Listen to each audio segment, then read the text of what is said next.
G'day drivers. Stick around to the end because I'll cover typical repair cost ranges. If you drive a 2015 to 2024 Nissan, this may apply to you.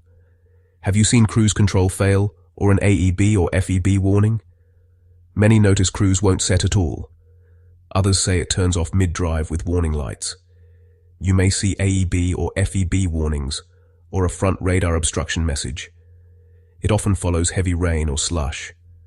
Snow, ice, or road grime can trigger it too. This is not a recall. It is a technical service bulletin, NTB 19033G. It guides diagnosis and repair for radar-related faults. The core problem is the driver assist radar acting up, which can disable intelligent cruise control and forward emergency braking. Symptoms vary, but the result is the same. Assist features go offline. First step at home, clean the front emblem area and the bumper where the radar looks through. Remove bugs, dirt, salt, or ice buildup carefully. Use a soft microfiber cloth and warm, soapy water. Avoid high-pressure sprays directly on the emblem to protect the sensor. Some models place the sensor lower behind the bumper. Clean that area too. Then restart the car to let systems recheck the sensors. If dirt or ice was the cause, warnings often disappear. Cruise and AEB typically come back online. This simple cleaning is a frequent weather-related fix. If it keeps happening in clear weather, head to a dealer. They'll scan for radar-related fault codes. Codes like C1A16 or C2582 are common clues.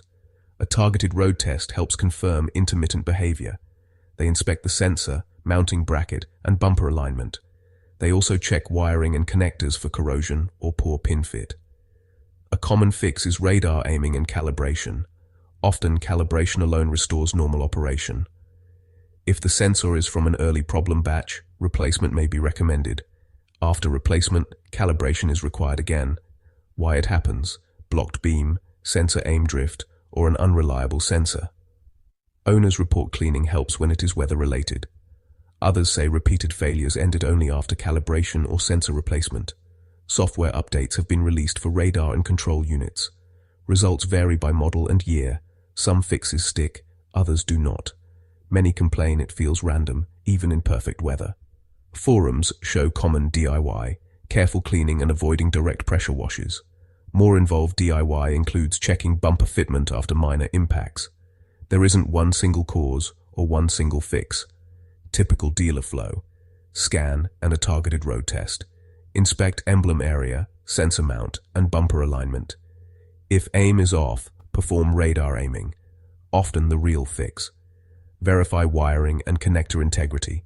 If calibration won't hold, sensor failure is likely. Replace and recalibrate. Let's talk cost ranges. Basic diagnostic and calibration, about $200 to $500. Sensor replacement and calibration, roughly $900 to $2,000.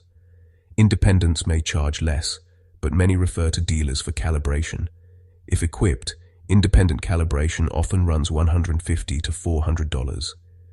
Dealers familiar with the bulletin can be more direct, though pricier. Your plan: start with a thorough cleaning of the emblem and bumper.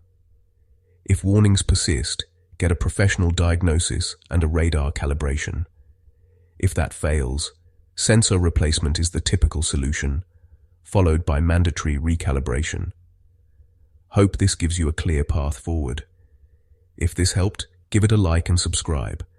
Tell us what warning you saw and what fixed it. Your experience could help another driver. Cheers.